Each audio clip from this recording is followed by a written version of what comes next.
जय हिंद everybody, this is CA Ankit Lilha और आज से लिल्हा एजुकेशन सेंटर के चैनल पे आप सभी के लिए कुछ बहुत खास है। फ्रेंड्स, अगर आपने अपने मन में सपना सजा के रखा है कि मुझे अपने नाम के आगे में ये दो शब्द लगाने हैं सीए, यहां पे दो शब्द लिखे हुए हैं सीए जिनके मायने शायद बहुत ज्यादा हैं, तो अगर आपको अपने नाम के आगे में ऐसे दो शब्द लगाने हैं लेकिन आपको सही रास्ता नहीं समझ में आता, ये मन में आपने सपना तो देख रखा है लेकिन उसका रास्ता नहीं नजर आता, तो लिल्हा एजुकेशन सेंटर के चैनल पे हम आपके लिए कुछ काउंसलिंग वीडियोस लेकर के आने वाले हैं आने वाले समय में लगातार, जिसमें हम आपको सिखाएंगे कि सीए आखिर किन स्टेजेस में किया जाता है, सीए का काम क्या होता है, सीए का आगे जाकर के स्कोप क्या होता है, आर्टिकलशिप क्या होती है। Each and everything will be guided to you in these particular sessions. आज के सेशन में मैं आपको गाइड करने वाला हूं कि सीए में कितने स्टेजेस होते हैं। देखिए, एक चीज पक्की एकदम समझ लीजिएगा कि जब तक आप सोचेंगे नहीं तब तक होगा भी नहीं, और जब तक आप ये सोच रहे हैं कि नहीं बहुत टफ है, ऐसा नहीं होने वाला। आप एक प्लान बनाइए, उसको एग्जीक्यूट करिए, और इस प्लान की शुरुआत सिर्फ और सिर्फ एक सोच के साथ में होती है। हमने कुछ सालों पहले सोचा था कि हमको ये करना है, फिर ये हुआ और आज उसका एक फल मिलता है। आपको भी सबसे पहले एक सोच अपने अंदर में लेके आनी है, तो वो सोच आज आप डेवलप कर सकते हैं। आइए हम लोग साथ में समझते हैं कि सीए में कितने स्टेजेस होते हैं, इसको कैसे करके क्लियर किया जा सकता है। याद रखिएगा, ये एक सीरीज ऑफ सेशंस हैं जिसके अंदर में हम आपको स्टेजेस समझाएंगे, हम आपको एक पर्टिकुलर वीडियो में इसके कॉस्ट के बारे में समझाएंगे कि what is the cost incurred in CA and you will be amazed to know. आपको जान के बड़ी हैरानी होगी कि बहुत कम कॉस्ट में होता है। आपको यह समझाया जाएगा कि इसका स्कोप क्या होता है, किन किन सेक्टर्स में आप जा सकते हैं, गवर्नमेंट जॉब कैसे पा सकते हैं, बैंक में कैसे जा सकते हैं, अपनी प्रैक्टिस कैसे कर सकते हैं, बिजनेस कैसे कर सकते हैं। आपको जिन भी चीजों के बारे में जानना होगा, आप कमेंट सेक्शन पे हमको बताइएगा कि सर मुझे इस चीज के बारे में भी जानकारी चाहिए, उसकी भी एक काउंसलिंग की वीडियो आपके लिए तैयार की जाएगी। एक और चीज आपको बता दें, हमारे नए बैचेस सीए फाउंडेशन के स्टार्ट हो चुके हैं। आप इन बैचेस को भी ज्वाइन कर सकते हैं। अगर आप ज्वाइन करना चाहें तो हमारे रजिस्टर्ड नंबर्स 9305907823 पे जरूर से कॉल करें और इसके बारे में इंक्वायर करें ताकि आप हमारे अपकमिंग बैच का हिस्सा बन सकें। सीए के कितने स्टेजेस होते हैं, चलिए स्टूडेंट स्टार्ट करते हैं। तो सीए के 3 स्टेजेस होते हैं। ये हमारी पूरी की पूरी काउंसलिंग शीट है जो कि आपके लिए हम अपडेट कर देंगे। सीए में 3 स्टेजेस होते हैं। पहला स्टेज होता है आपका CA foundations. CA foundation is the first stage. ठीक है, आप मान लीजिए कि अगर आपको अपनी सीए की जर्नी शुरू करनी है and right now this is अक्टूबर। ठीक है, right now this is October, it can be October 21, might be you're watching in 22, it could be October 22. तो say for example right now this is October 2021. अब जो CA का पहला stage है इसका नाम है सीए फाउंडेशन, दूसरे स्टेज का नाम है सीए इंटर, आखिरी स्टेज का नाम है सीए फाइनल। तो अभी तो हम लोग शुरुआत कर रहे हैं, तो कौन से स्टेज में सबसे पहले जाएंगे? सीए फाउंडेशंस में जाएंगे। तो पहले आप इसका टाइमलाइन समझिए। ये तीनों ही एग्जाम्स सीए के आईसीआई करवाता है, institute of chartered accountants of India, जो कि साल में 2 बार होते हैं, एक बार मई में और एक बार नवंबर में। साल में इसके 2 बार एग्जामिनेशन होंगे, मई और नवंबर। तो सर अपने अक्टूबर 2021 में रजिस्टर करा रहे हैं तो सीए फाउंडेशन का नवंबर 2021 का अटेम्प्ट दे सकते हैं क्या? ना जी, कैसे दे देंगे, अभी तो बहुत कम समय है। कम से कम 4 महीने का समय चाहिए। कम से कम कितना? 4 महीने का समय चाहिए। तो सर अगर हमें से फॉर एग्जाम्पल अगले साल का एग्जाम देना है, मान लो मई 2022 का, तो कब तक में रजिस्टर कराया जाए? मई 2022 के एग्जामिनेशन को अपीयर करने के लिए आपको रजिस्ट्रेशन करवाना पड़ता है by the time of 31st of December. मतलब अगर आप 31st दिसंबर 2021 तक अपने आप को आईसीएआई में रजिस्टर कर लेते हैं तो आप मई 2022 का एग्जामिनेशन अपीयर कर सकते हैं। लेकिन सर अगर मान लीजिए दिसंबर बीत चुका है, हम तो आज ये सेशन देख रहे हैं फरवरी में हम ये सेशन देख रहे हैं या जनवरी में सेशन देख रहे हैं, तो आप अगर अपना रजिस्ट्रेशन 30 जून तक कराते हैं, मतलब जनवरी से जून तक कराया, आप इसको ऐसे समझो, जनवरी से जून तक आपका रजिस्ट्रेशन हुआ, तो आप नवंबर में एग्जाम दे सकते हो। और अगर जुलाई से दिसंबर तक में आपका रजिस्ट्रेशन हुआ तो आप अगले साल का मई का एग्जामिनेशन दे सकते हो। ठीक है, यह बात आपको समझ में आ गई होगी। जनवरी से जून तो उसी साल का नवंबर, और जुलाई से दिसंबर में किया तो अगले साल का मई का एग्जामिनेशन दे सकते हैं फॉर सीए फाउंडेशन। ये होता है सीए का पहला स्टेज। आप अपनी कॉपी में जरूर से नोट कर लेना कि आप कौन से पहले स्टेज के लिए एप्लीकेबल एलिजिबल हैं। सर, अगर हम दिसंबर 2021 में रजिस्ट्रेशन कराएं लेकिन हम अपना एग्जामिनेशन मई में न देना चाहें, हम उसको नवंबर में देना चाहें तो क्या पॉसिबल है? जी हां, आप रजिस्ट्रेशन कराएंगे तो वो 5 साल के लिए वैलिड होगा।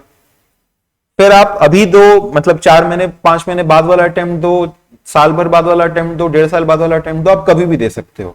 सर, अगर फेल हो गए तो फिर से रजिस्ट्रेशन कराना पड़ेगा? नहीं जी, रजिस्ट्रेशन मात्र एक बार होता है और इसके आप जितनी बार एग्जामिनेशन देते हैं उतनी बार एग्जाम फॉर्म भराता है। ठीक है स्टूडेंट्स, बहुत डिटेल में आपको हर एक चीज बता रहे हैं ताकि कोई एकदम डाउट रह ना जाए। कॉस्ट के बारे में हम आपको एक अलग सेशन में बताएंगे, इसको भी आप ध्यान से सुन लेना।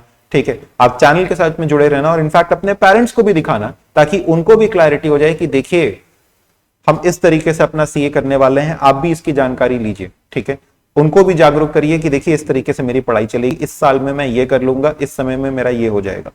सीए फाउंडेशन की डिटेलिंग हम आपको देंगे, लेकिन इससे पहले आप समझिए इसका अगला स्टेज क्या होता है। अगला स्टेज होता है सीए इंटरमीडिएट। सीए इंटरमीडिएट के अंदर में 2 रूट्स होते हैं। एक होता है डायरेक्ट एंट्री रूट जो कि ग्रेजुएशन करने के बाद होता है, हम उसकी चर्चा अभी नहीं करेंगे। हम चर्चा कर रहे हैं कि अगर आपने सीए फाउंडेशंस क्वालिफाई कर लिया तो आप किस में आ जाएंगे? डायरेक्टली सीए इंटरमीडिएट में। तो अगर आप ऐसे समझो कि मान लो आपने मई 2022 का अटेम्प्ट क्वालिफाई कर लिया, तो आपको 9 महीने की तैयारी, 9 मंथ्स की प्रिपरेशन कम से कम करनी पड़ती है फॉर सीए इंटरमीडिएट। तो आप मई 2023 के अटेम्प्ट, क्योंकि भाई 9 महीने बाद तो दिसंबर आ जाएगा, तो मई 2000 उससे भी आगे मई 2023 में आप सीए इंटर का एग्जाम दे सकते हैं। इसका नाम है सीए इंटरमीडिएट। ये सेकेंड लेवल होता है आपके सीए एग्जामिनेशंस का। और मई 2023 में सेकंड स्टेज का एग्जामिनेशन भी आप 2 अलग अलग हिस्से में दे सकते हैं। इसको हम और फर्दर इलैबोरेट करेंगे आपको, लेकिन फिलहाल के लिए आप ये समझो कि जब आपका सीए फाउंडेशन निकला, ठीक 1 साल के बाद क्या? CA inter. फिर आपकी 3 सालों की ट्रेनिंग होती है। सर, इतनी लंबी ट्रेनिंग? भैया, सिग्नेचर की जितनी वैल्यू उतनी लंबी ट्रेनिंग। ठीक है, आपका सिग्नेचर प्रधानमंत्री साहब भी मानते हैं कि किसी से कम वैल्यूएबल नहीं है। ठीक है, सो 3 इयर्स की आपकी ट्रेनिंग होगी, और 3 इयर्स की ट्रेनिंग के अंदर में आप एक सीए के अंडर में ट्रेनिंग करते हैं, या आप किसी भी सीए के पास में जाएंगे जो कि प्रैक्टिस करते हैं, आप उनके पास में जाएंगे, अप्लाई करेंगे और आपको वो अपने अंडर में ट्रेनिंग अलाउ कर देते हैं यूजुअली।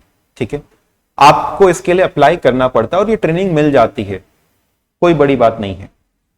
तो ये 3 साल की ट्रेनिंग होती है। इस दौरान अपना प्रैक्टिकल काम भी सीखते हैं और सीए के आखिरी स्टेज की तैयारी होती है विच इज सीए फाइनल्स। ठीक है, तो सीए फाइनल का एग्जाम कब हो जाएगा? ठीक 3 साल के बाद, मान के चलो आपका मई 2026 में। ठीक है, so CA final examinations will be right after your 3 years.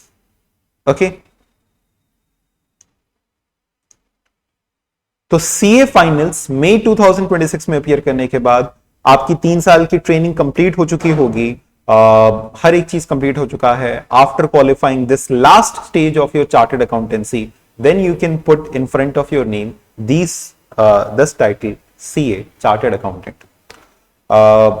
और भी कुछ छोटी मोटी इसमें ट्रेनिंग्स होती हैं, 1 महीने की, 15 दिन की, AICITSS होता है, ओरिएंटेशन प्रोग्राम जिसको बेसिकली हम लोग कहते हैं, ओरिएंटेशन और कंप्यूटर ट्रेनिंग वगैरह थोड़ी बहुत होती है, छोटी मोटी ट्रेनिंग्स होती हैं 15 से 30 दिनों की। तो ये अपना ब्रॉड स्ट्रक्चर था। हम आपको सीए फाउंडेशंस के बारे में थोड़ी जानकारी दे रहे हैं, बाकी स्टेजेस की इन डेप्थ जानकारी हम आपको आगे के सेशंस में देंगे, या आपके जैसे कमेंट्स आएंगे उसके ऊपर में बेस्ड होगा। तो सीए फाउंडेशन में देखो होते हैं 4 पेपर। 4 पेपर कौन कौन से होते हैं? सबसे पहला होता है अकाउंटिंग, दूसरा होता है business law and business correspondence and reporting, तीसरा होता है बिजनेस मैथमेटिक्स, लॉजिकल रीजनिंग और स्टैटिस्टिक्स, और चौथा होता है बिजनेस इकोनॉमिक्स और BCK, business and commercial knowledge. अब देखो अकाउंट्स के पेपर के साथ शायद आप फेमिलियर हो, नाम सुना है, आप समझते हो। लॉ का एक पेपर होता है जो कि कंप्लीटली न्यू है, बिजनेस कॉरेस्पॉन्डेंस एंड रिपोर्टिंग, जिसमें आपको email writing, CV drafting, general communication, letters, official unofficial सारी चीजें आपको सिखाई जाती हैं। मैथमेटिक्स के 3 पोर्शन होते हैं, बिजनेस मैथमेटिक्स, लॉजिकल रीजनिंग और स्टैटिस्टिक्स, और फिर लास्ट में आता है business economics and business and commercial knowledge. इसमें जो मैथमेटिक्स और इकोनॉमिक्स का पेपर है दोनों एमसीक्यू बेस्ड होता है, और जो पहले और दूसरे पेपर होते हैं अकाउंट्स और लॉ के, ये आपके सब्जेक्टिव बेस्ड होते हैं। चारों ही पेपर 100 नंबर के होते हैं, 400 नंबर का टोटल एग्जाम हो गया, 200 नंबर पासिंग होते हैं। हर एक स्टेज में, हर एक पेपर में आपको पास होना जरूरी है। मतलब किसी भी एक पेपर में अगर आप फेल हो गए तो आप सीए फाउंडेशन फिर फेल हो जाएंगे। तो हर एक पेपर में आपको पास होना है, 40 नंबर से ऊपर तो सब में आना चाहिए, और ओवरऑल कितना आना चाहिए, 50%। मतलब अगर अपना एक में 45 है और बाकियों में 70 है तो भी अपने पास है, ठीक है, या 60 है तो भी हम लोग पास हैं। ओवरऑल 50%, हर एक सब्जेक्ट में 40%, एकदम सिंपल सा क्राइटेरिया है। तो ये था अपना सीए फाउंडेशंस। सीए फाउंडेशंस के अंदर में आई एम श्योर कि आपको समझ में आया होगा कि किस तरीके से ये 4 पेपर डिवाइडेड हैं, accounts, law, mathematics and your economics and BCK, ठीक है। आप किसी भी स्ट्रीम से हैं, 12th कॉमर्स साइंस, किसी भी बोर्ड के हैं, चाहे वो स्टेट बोर्ड्स हो या फिर आपका सीबीएसई हो, आईएससी बोर्ड हो, कोई सा भी बोर्ड हो, आप इसको अपीयर कर सकते हैं। उम्मीद है आपको इन तीनों स्टेजेस के बारे में समझ में आया, इसके टाइमलाइन के बारे में समझ में आया। सीए इंटरमीडिएट के बारे में और फाइनल्स के बारे में हम आगे के सेशंस में और डिटेल चर्चा करेंगे। हमारे चैनल के साथ में जुड़े रहिए और सब्सक्राइब करके रखिए। याद रखिएगा कि अगर आप सोचेंगे नहीं तो फिर होगा भी नहीं, तो एक सोच के साथ में शुरू करिए, अपना नाम लिखिए और पूरी टाइमलाइन लिखिए, चिपका दीजिए अपने दीवार पे कि ये स्टेज इस टाइम पे मैं पूरा करने वाला हूं, और इन स्टेजेस की आगे की जानकारी, इसकी कॉस्ट की जानकारी, इसके रिटर्न की जानकारी, स्कोप हमारे आगे के सेशंस में आपको मिल जाएंगी। Thank you so much students for watching this session. This was CA Ankit from Lilha education centre. Stay connected, take care, good bye.